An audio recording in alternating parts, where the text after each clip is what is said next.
Hey y'all, what's up? It's Leo, and I'm just coming here to talk to you today. It's a word that the Lord has put on my heart, and specifically talking about solitude. The Lord says to me to share with you, come to me in solitude. Come to me in solitude. And I had to sit and think about this because they gave it to me a couple days ago, and I was really just sitting and thinking about it. And I'm sitting here and asking the Lord, like, what is it? What do you mean? What do you mean to come to you in solitude? Like, what is it that you want me to come to you with? And it really was just silence. I ain't even gonna lie to you, y'all. Like, it was just silence. And I took that, silence, and that silence was very powerful for me. And it's something I need to share with you guys, because the Lord's not asking for anything from you, anything at all, except you to come holy as you are. He wants you to come undistracted, full attention, and full awareness, and full presence of the moment. So what he means when he's saying come to me in solitude, it's so easy, especially nowadays with like all of our distractions that we have. Like, literally we have this phone in our hands 24/7. If it's not a phone, we got screens. If it's not a phone, it's a computer. If it's not a computer, it's a TV.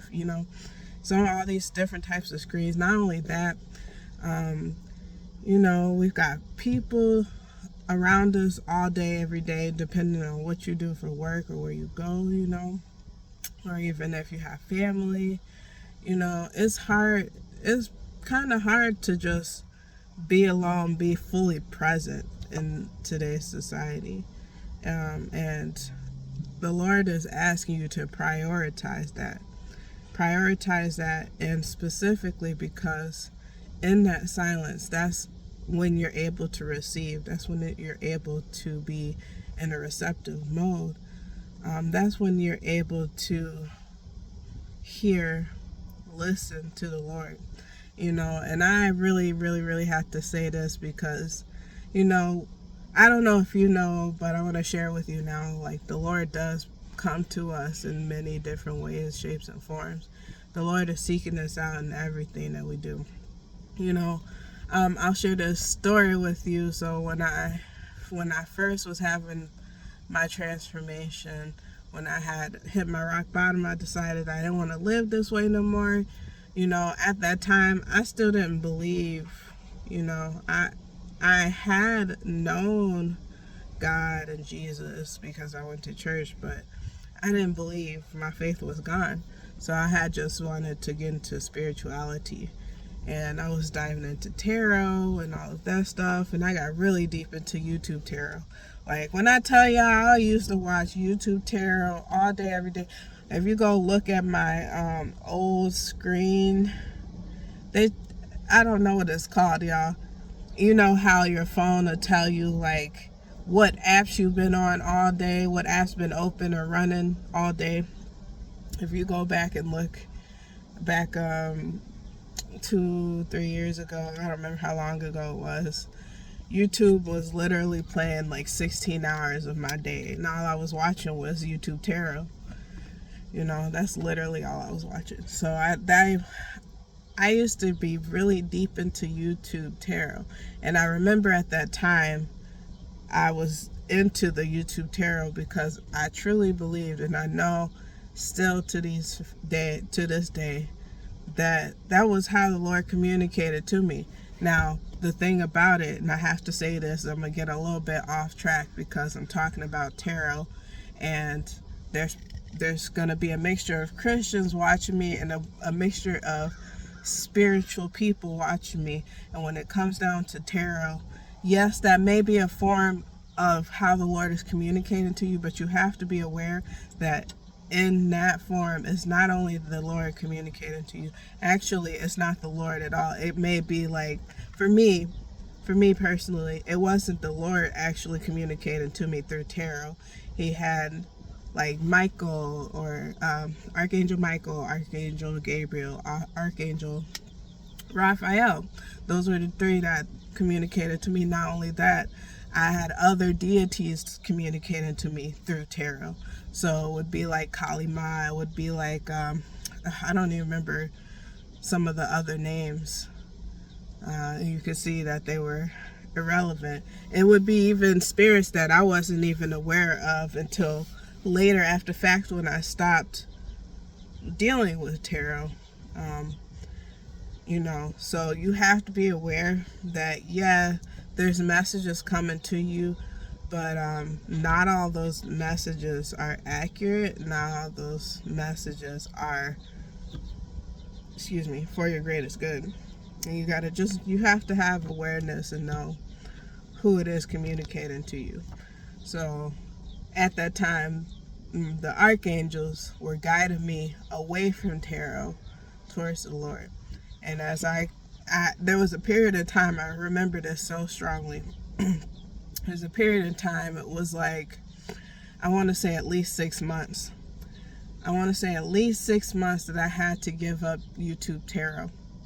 I had to give up YouTube altogether.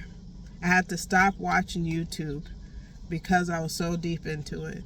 And in that time, I had already given up watching TV and video games. I gave that stuff up a long time ago, guys. Like, it's 2023 now. I stopped watching TV like that back in 2020, honestly, when I was having my breakup.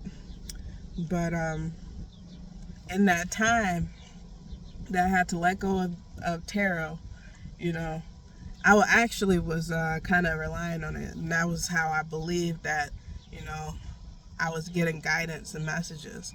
And at that time, I was like, well, how do I know, how do I understand what it is that you want me to do?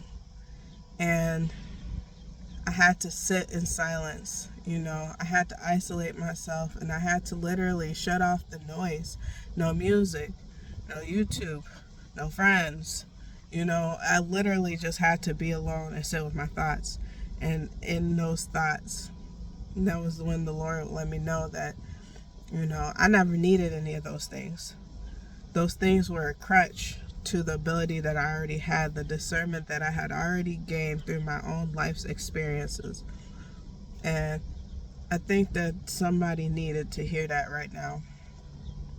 Somebody needed to hear that right now, because those things, even if it's not, tarot or whatever, those things that we find ourselves like, I need this in order to do that, the Lord's telling you, you don't need anything except for all the things that you already hold within. One of those things that you hold within is the Spirit of the Lord. It's already within you. Another one of those things that you hold within is all the gifts and talents available to you from the Lord. Now, I'm actually going to make a video on this separate from this one, because there's gifts that the Lord has given to all of us.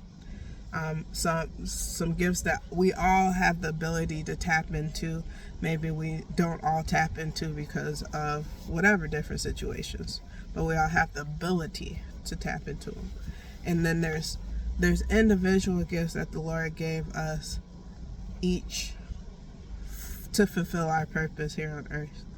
And so I know this is a quick one, but the whole main point of it was that the Lord is telling you to come to them in solitude. Be in solitude. Also, before I let you go, this just really came to my head, and I have to say that because somebody out there is saying, I don't like being alone. I'm scared to be alone. I'm afraid to be alone. I'm afraid of what I would do if I'm alone, if I'm just by myself. That you're feeling, I want to propose this to you guys, because There's somebody that said this, and I can't remember who. I want to say is Myron Golden, but I don't know if it was him. But somebody says this. There's two things. Well, no. They say when it comes down to fear, what fear is a feeling of being in danger, right? But when it comes down to something like being alone, you're not in danger for being alone. That's anxiety. And you probably have an anxiety because when you're alone, you've got all these thoughts that come up, but whatever. I'm going to just go ahead and say it's probably, thoughts along the lines of shame, guilt, grief, something in between of those. And those thoughts that you're thinking, they can be overwhelming. And I'm not going to sit here and just not honor how you feel, but at the same time, those are the same thoughts that you need to become aware of and sit and accept and really just understand what it is that you're feeling, because those things too, shame, guilt, and grief, you have control over. Those are just feelings. You have control over your perspective of the situation that's giving you the shame, guilt, and grief. So, and you can find peace in that perspective the longer you sit with the Lord.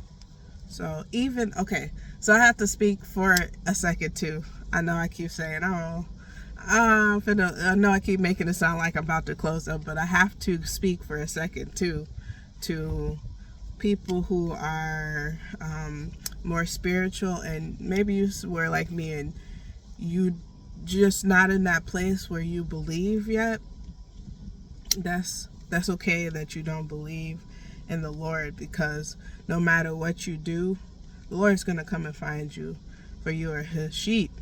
But where you are now, while you're being guided, that's exactly where you are. You're being guided. So whatever you think is spirit or the universe or higher self, or even your ancestors, some guides, if you think it is a deity, I caution you, be cautious about which deities that you work with, because there are some deities that are there to help you, but there are some deities that are there to harm you more than help you. You gotta be cautious, but also just have this knowing within you, because it's there that no matter who you're working with or what you're doing, you're being guided in the right direction. You're being guided towards your highest self, your highest fulfillment, your purpose in life. You're being guided to where you were born to be in this earth. So, yeah. Find peace in the solitude. Find the Lord in solitude. That's all I got for you guys today, and I hope you enjoyed this conversation. Hey, quick before I go, I just want to let you know that I am hosting my free conference calls every Saturday at 11 a.m. Central Time. Anybody is able to join. So if you were, this week we're going to go deeper into that topic of solitude with the Lord. So if you want to join in on a conversation, or you want to listen and learn and grow with us, I'm going to leave a link in the description down below. I'd also really appreciate if you guys could like, comment, and subscribe to this video. And I'll see ya next time. Peace.